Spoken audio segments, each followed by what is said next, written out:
jalan-jalan ke pasar Jumat, tidak lupa membeli tomat. Bila sahabat semua umat Nabi Muhammad, jawablah salam saya dengan semangat. Bismillahirrahmanirrahim.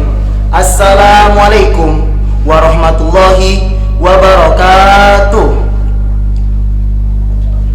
Alhamdulillah, alhamdulillahi rabbil alamin, wabihi nasta'inu ala umurid dunya waddin. Assalatu wassalamu ala asrafil anbiya'i wal mursalin wa ala alihi wa sahbihi rasulillahi ajmain. Amma ba'du. Yang pertama-tama dan yang paling diutamakan dan yang memang harus kita utamakan, marilah kita panjatkan puja serta puji syukur kita kehadirat Ilahi Rabbi, yakni Allah Subhanahu wa Ta'ala, yang telah memberikan kita nikmat kesehatan, mau itu jasmani ataupun rohani kita, dan nikmat kesempatan dan juga nikmat kekuatan supaya kita dapat menyaksikan acara Tafidu TV. Alhamdulillah. Yang kedua, salawat besertakan salam tak lupa kita junjungkan pada Nabi besar kita, Nabi akhir zaman, Nabi terakhir dari para anbiya, dan yakni kekasih Allah Subhanahu wa Ta'ala, yakni Nabi Muhammad sallallahu alaihi wasallam, yang telah membawa umat kaum muslimin dari zaman kuda dan unta hingga zaman Toyota dan Avanza, dari zaman jahiliyah menuju zaman Islamiyah, dan dari zaman yang gelap gulita menuju zaman yang terang benderang seperti sekarang ini. Alhamdulillah. Hadirin sidang jamaah rahimakumullah, alhamdulillah kita masih diberikan umur yang panjang oleh Allah Subhanahu wa Ta'ala supaya kita dapat beramal atau melaksanakan yang namanya ibadah, terutama dalam membaca Al-Qur'an. Berdirinya saya di sini ingin menyampaikan pemahaman kepada para sahabat dan permisa tentang apa sih itu keutamaan dan manfaat yang terkandung di dalam Quran. Keutamaan di dalam Quran itu ada dua. Yang pertama, Al-Quran itu adalah segala petunjuk dan pedoman hidup. Seperti yang kita tahu di surat An-Naml ayat 77 yang berbunyi, Bismillahirrahmanirrahim, Innahu hudaw wa rahmatul lil mu'minin. Shadaqallahul azim. Yang artinya, sesungguhnya Al-Quran itu benar-benar menjadi petunjuk dan rahmat bagi orang-orang yang beriman. Al-Quran itu adalah petunjuk bagi umat muslim. Karena apa? Karena segala kunci kehidupan yang ada di dunia itu semuanya ada di Quran. Dari ingin melakukan segalanya itu ada tafsirnya, ada di ayat sekian, juz sekian, surah sekian. Jangankan itu, Nabi Muhammad aja ketika dalam masalah dia meminta wahyu kepada Tuhan, dan Tuhan pun tidak langsung menurunkan Al-Quran itu satu tok kitab gitu aja, tapi per ayat-ayat. Misalnya dia lagi dalam masalah ini, diturunkanlah ayat sekian. Misalnya dalam masalah ini, diturunkan ayat yang di sini. Supaya apa? Supaya Rasulullah bisa memecahkan masalah atau perdebatan di antara kaumnya. Yang kedua, Al-Quran itu sebagai obat atau penyembuh.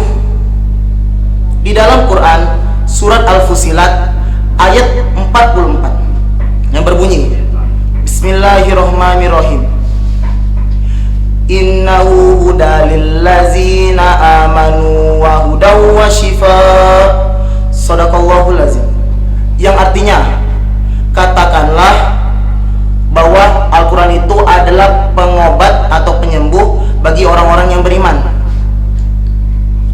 Quran sebagai penyembuh dalam bahasa Arab, atau bisa dibilang asy-syifa'u yang artinya penyembuh. Al-Quran itu apabila kita bacakan di dalam hati kita, apabila hati kita sempit atau kita lagi banyak pikiran, ada masalah, coba sahabat baca Al-Quran, dijamin Allah akan menenteramkan hati kita dan akan membantu kita untuk menyelesaikan yang namanya masalah. Kenapa? Karena Al-Quran itu asy-syifa. Itulah kedua keutamaan tadi. Dua keutamaan di dalam kandungan yang ada di dalam Quran. Selanjutnya, hadirin sidang jamaah rahimakumullah. Kemudian manfaat yang ada dua yang terkandung di dalam Quran. Manfaat yang pertama adalah manfaat membaca Al-Quran. Di dalam hadis, Abu Umamah radhiyallahu anhu berkata, yang berbunyi, An Abi Hurairah radhiyallahu anhu qala, sami'tu Rasulullah sallallahu alaihi wasallam iqra'ul Qur'anu fa innahu ya'ti yaumal qiyamati syafi'an di ashabihi. Artinya, dari Abu Umamah radhiyallahu anhu berkata, dia mendengar Rasulullah sallallahu alaihi wasallam bersabda, bacalah Al-Quran karena sesungguhnya Quran itu akan datang pada hari kiamat dan akan memberikan syafaatnya kepada para pembacanya. Jadi, apabila kita ingin mendapatkan syafaat dari Al-Quran, kita harus sering-sering membacanya. Karena apa? Seperti diterangkan dalam hadis itu, barang siapa yang sering membaca Quran, maka di hari kiamat dia akan diselamatkan oleh Quran. Coba sahabat bayangkan, apabila misalnya kita hampir terjerumus ke dalam neraka, tetapi karena kita di dunia sering membaca Al-Quran, neraka itu menolak kita, dan Quran itu membantu kita supaya kita tidak terjerumus ke neraka. Subhanallah. Habis itu, manfaat yang kedua. Manfaat kedua adalah manfaat kalau kita menghafal Al-Quran. Membaca aja kita sudah mendapatkan banyak manfaat, apalagi menghafal, itu lebih lagi banyak manfaatnya. Menghafal Quran, atau yang bisa sering dibilang hafiz Quran, Allah telah berjanji kepada penghafal Quran, apabila dia mati, jasadnya dikubur, itu tidak akan disentuh dengan yang namanya hewan. Coba sahabat bayangkan, apabila ada orang yang hafiz Quran meninggal pada hari ini dan dikuburkan, 5 tahun setelah dikuburkan, dia dibongkar lagi kuburannya dan dijamin ketika kita melihat jasadnya itu seperti orang yang baru selesai tidur, dan kain kafan itu masih putih. Subhanallah. Dan di akhirat dia tidak akan dihisab dan langsung masuk ke surga. Dan yang paling menarik lagi, dia bisa memberikan kedua belah mahkota kepada kedua orang tuanya, yang cahaya dari mahkota itu melebihi dari cahaya sinarnya matahari. Subhanallah. Hadirin sidang jemaah rahimakumullah.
Fakultas Tarbiyah memiliki 2 program studi, yaitu Pendidikan Agama Islam dan Manajemen Pendidikan Islam.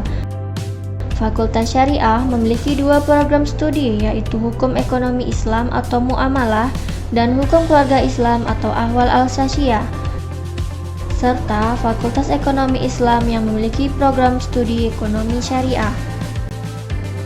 Jumlah dosen yang ada di lingkungan YTF Dumai sebanyak 30 orang yang terdiri dari lulusan magister dan program doktor dan sudah terdaftar sebagai dosen nasional. Para dosen ini menyebar di 3 fakultas dan 5 program studi yang ada di YTF Dumai. Sampai tahun 2020,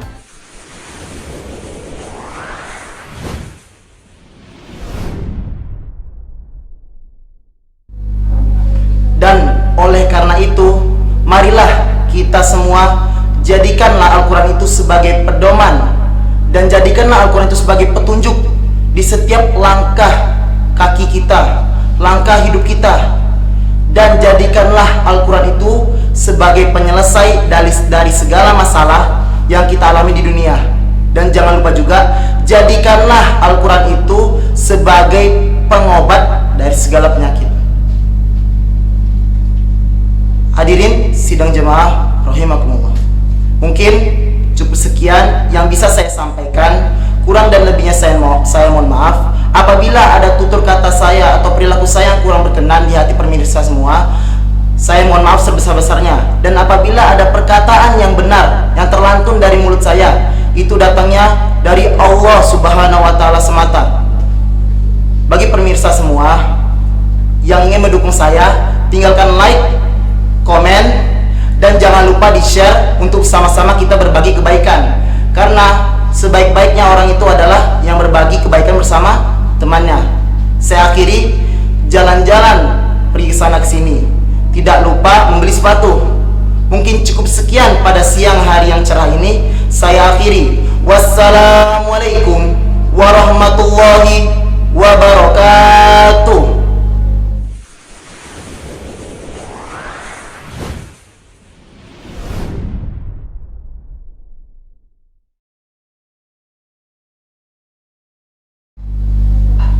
Nah, itu tadi penampilan dari Muhammad Syarif Thoib ya, dari Al-Harokah Darun Najah di Bukit Kapur. Iya.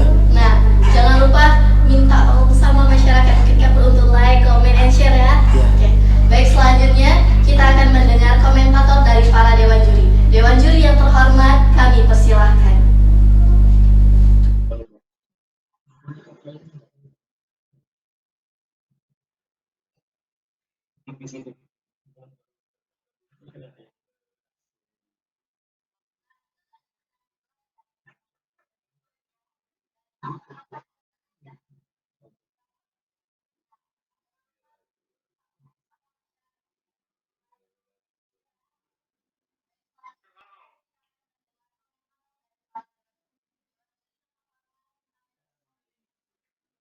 Baik, Assalamualaikum warahmatullahi wabarakatuh. Muhammad Syarif Thoib, ya. Thoib nama adalah pesan-pesan yang telah disampaikan tadi dari si Thoib, lah saya panggil si Thoib ini cukup mengena kalau dibawakan kepada kalangan pemuda, kalangan seusia.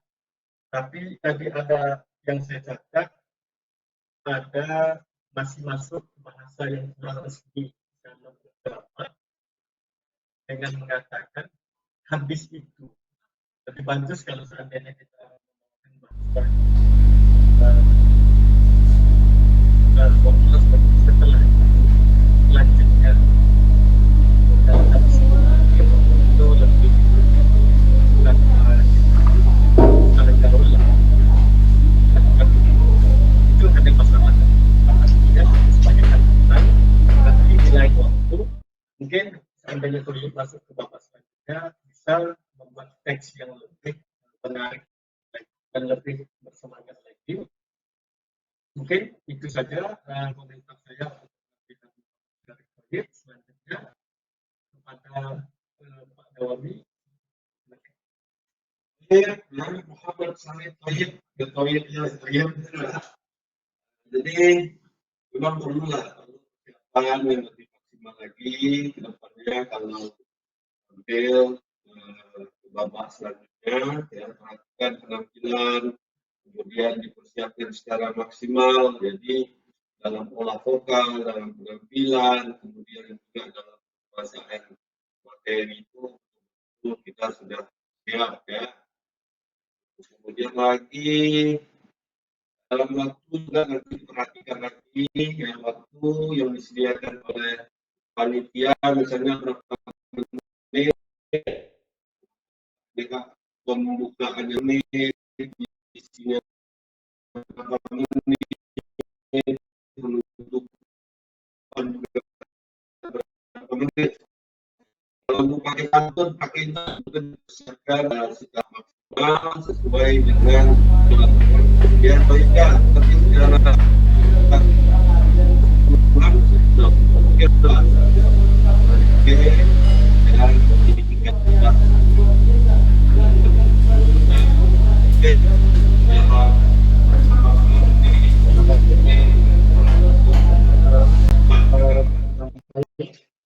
sudah berapa ini terkait dengan tadi yang baik dalam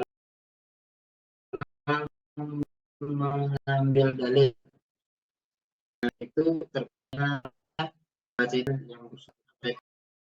yang calon ustadz. Takutnya nanti ketika dalil audio itu tidak semuanya mereka itu tidak tahu, tapi ternyata audiens kita itu adalah terkadang di sana banyak orang yang dari itu, makanya kita harus lebih berhati-hati, bukan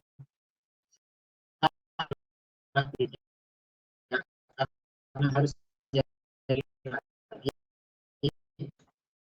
dalil itu harus benar-benar pas dalam mengucapkan, dalam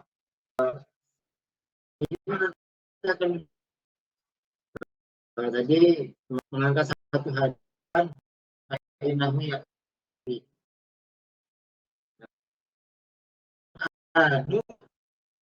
Al-Quran itu jadi makhluk koneksi objek. Kemudian tentang cerita. Jadi bahwasanya orang kalau nanti 5 dihapus Quran nanti akan utuh. Jadi kita nggak seperti itu.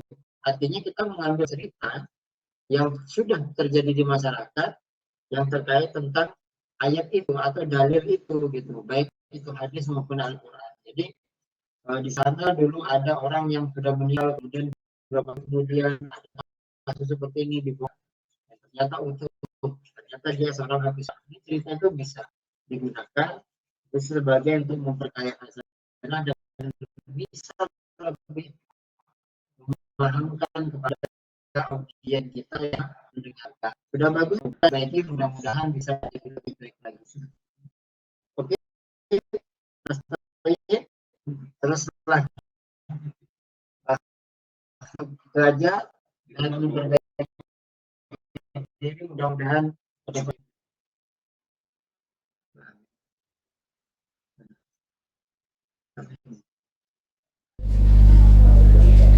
terima kasih kepada Dewan Juri telah memberikan masukan pada saya. Masukan tadi sangat berguna bagi saya untuk lebih baik lagi ke depannya. Oke, terima kasih kepada Syarif. Baiklah, akan ada jeda dari pariwara berikut.